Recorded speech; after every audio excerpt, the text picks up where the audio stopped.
Georgi Marik Huskas, o Jorge Marik para los cuates, tiene una biografía de película. ¿Cómo fue que aquel húngaro acabó dirigiendo a un equipo de un pequeño pueblo de Hidalgo?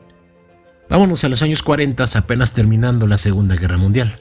Europa se quedaba dividida por un muro físico e ideológico. En un lado del mapa quedaron los países que adoptaron la filosofía socialista, casi como satélites de la Unión Soviética. En Hungría, que había sido anteriormente el Imperio Austrohúngaro, hubo cierta indecisión. La monarquía se resistió a irse hasta que en el año 1949 fue abolida oficialmente, pasando a gobernar el Partido Comunista. Hay que recordar que en los países filosoviéticos se alcanzó un alto nivel futbolístico. Sin embargo, los jugadores se veían impedidos a contratarse en ligas de Occidente por las condiciones políticas que regían el mundo. Si lo intentaban, eran considerados traidores a la patria y eran sancionados. Los jugadores más talentosos se consideraban prisioneros en su propia liga. Hay que contextualizar, en aquellos años Hungría vivió su mejor generación de futbolistas, una de las más grandes que se haya visto jamás en Europa. Algunos jugadores recibían ofertas de la parte occidental, pero esta era rechazada de raíz por la Federación Húngara. Algunos jugadores entonces se organizaron para un peligroso plan de huida. El mítico Ladislao Kubala, Simotek y nuestro Jorge Marik, todos jugadores de fútbol que querían jugar fuera de Hungría, idearon un plan de película. Una mañana de domingo, después de disputar un partido, se escabulleron de los vestidores. En las cercanías les esperaba un contrabandista, quien les dio ropa de soldados soviéticos y les pidió que subieran a un camión militar. Pasaron un puesto de vigilancia identificándose como ejército de ocupación, y ya en la frontera dejaron el camión para adentrarse en las montañas nevadas que cruzaron a pie hasta llegar a la estación invernal de Innsbruck, en Austria. Allí se encontraron con un italiano que les dio pasaportes falsos para poder llegar a Italia. Ya en Italia intentaron ser contratados por el Torino. Les ofreció recibirlos en sus instalaciones. Pero no contaban con que la FIFA les negó el permiso para jugar en el Torino. Sus clubes en Hungría habían interpuesto una queja solicitando que se les prohibiera jugar por faltar a sus contratos.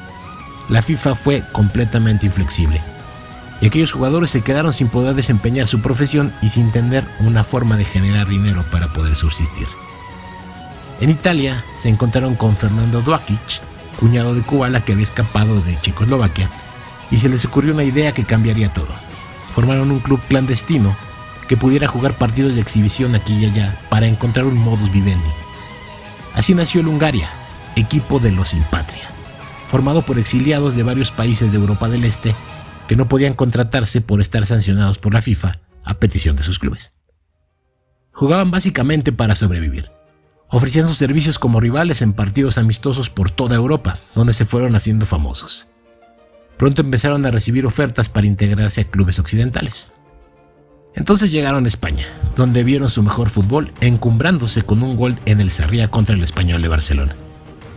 Las crónicas periodísticas de aquella época describen aquel gol como un verdadero relámpago, un fulgor que deslumbró a todos. Kubala sacó el balón del centro del campo para iniciar el partido.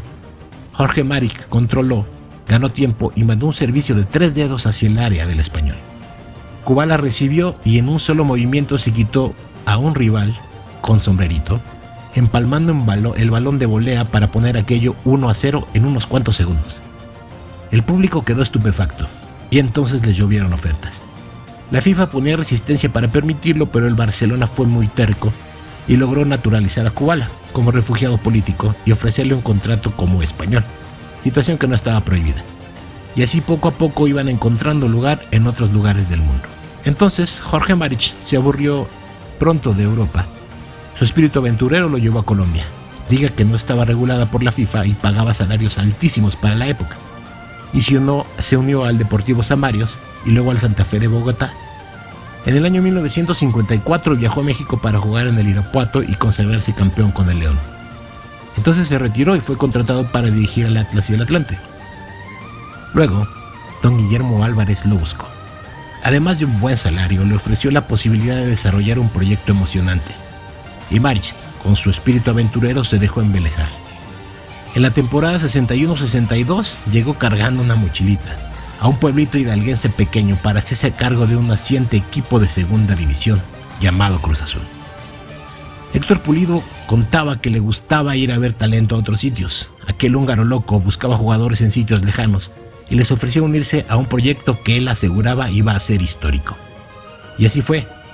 Jorge logró el ascenso con Cruz Azul en la 63-64 y dejó las bases sentadas de las primeras glorias. Georgi Maric salió de Cruz Azul en el año 66 y volvió para ser auxiliar de Raúl Cárdenas en la 72-73. Después dirigió a la máquina por un periodo corto en el 76. El ruso, como era apodado gracias a nuestra mala educación en geografía, murió en el año 1988.